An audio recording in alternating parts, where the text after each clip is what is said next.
comes, and I think Gautam already touched upon that person, that is William Shakespeare.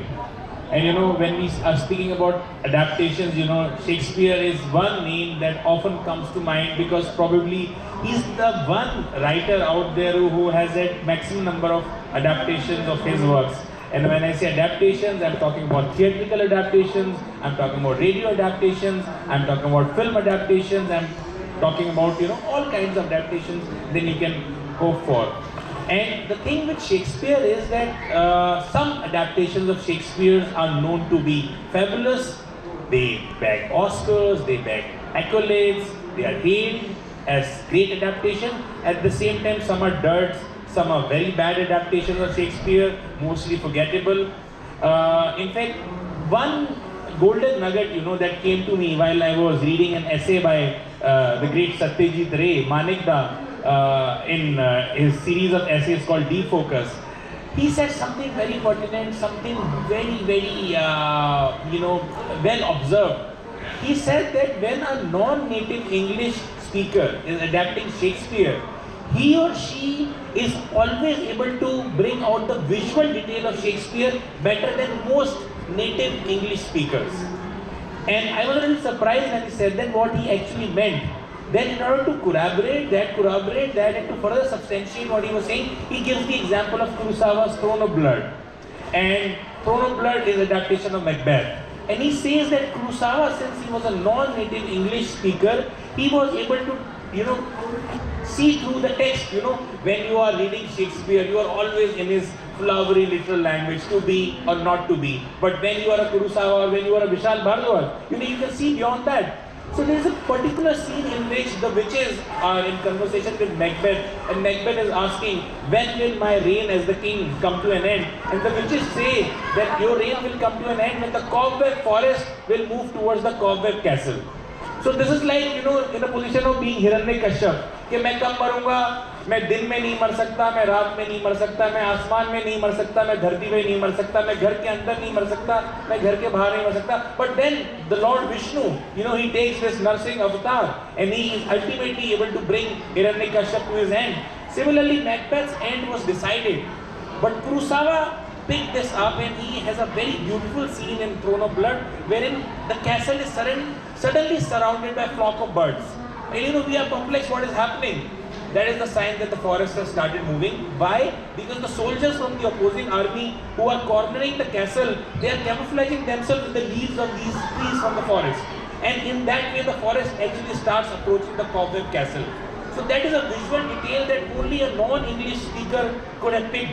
We have seen so many amazing adaptations, of Macbeth, but probably I think Throne of Blood stands, probably as the best. So I want to come to you, with this thought. When you are adapting or, when you are taking or adapting something, why do you think there are successes and there are failures? Why is it that the Guide Hindi version is such a huge success and the English version of Guide is a failure? Why is it that a certain adaptation works while a certain adaptation doesn't work? I think this depends on the person, how creative, who's adapting it, how creative or how deep his understanding is on the book or the thing that is adapted. I'll give an example of a Japanese novel, The Devotion of Suspect X. This was first adapted. It's a fantastic Japanese novel. I know what you are talking about. Yeah. First, it was made into a Chinese film. I have not seen the Chinese film, so I can't comment on that. Second, it was adopted into a Tamil film. And I'm sorry to say they did a horrible job. Third, it was adopted into a Hindi film called Jane Jaan in 2015. Sujay Ghosh. Yeah. And they did not change a single line from the novel. Beautiful adaptation, beautiful screenplay, beautiful acting, everything just fantastic, and not a single scissors was used in the story. So I think most importantly it depends on who is adopting, and as Puneet also said, how much the writer is involved, maybe not in directing but in the making. Right. Puneet, you would like to add anything, like what makes adaptation work and what makes them not work so well? I think there is I don't want to say it's a draw of luck, but there is that when you look at films that have worked, you see there is a soul to it. No, there is something, there is an X factor which everybody is still sort of debating about. What is that X What is factor it? that has made it work?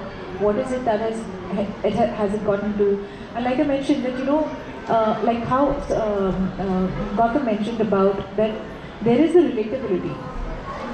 If you can relate it to people, if people can, if the audience, whether it's the reader, whether it's the viewer, or the listener, if they can relate to what they are viewing or reading, then that's worked. Then you can debate about commercials and everything, that how many people went to the hall or did not go to the hall. And we know of enough films that perhaps flopped when they were on the screen, but then they become cult classics thereafter. So then again, it's about, one can argue that, I mean, it was a win for the director, right, at the end of the day.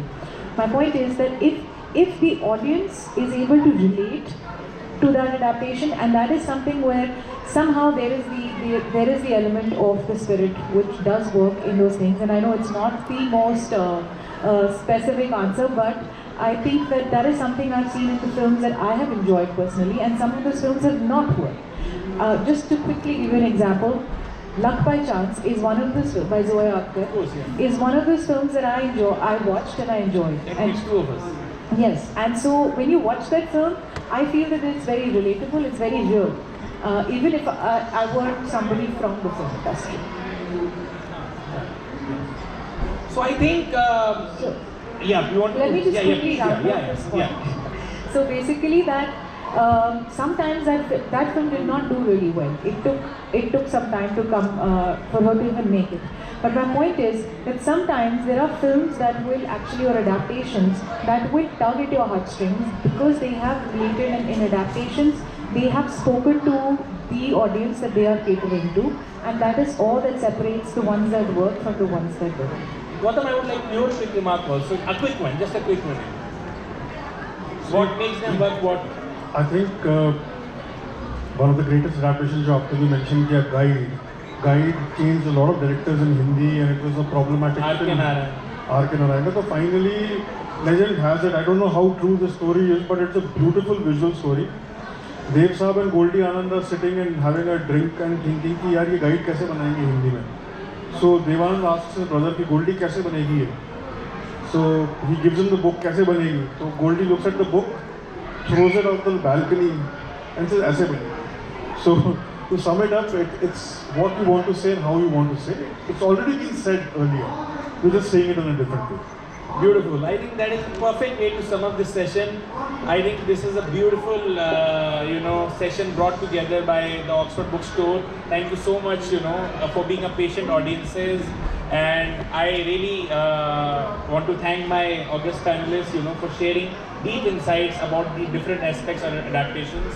And please do join us, for the next session. Thank you so much. You don't have a question or time? Do we have time for audience questions? No. Just for nothing. A quick observation, maybe a remark, yeah? Yeah, actually. Maybe a quick observation, yeah. We can have a chat. We can have a chat. Thank you so much. Thank you. Thank you.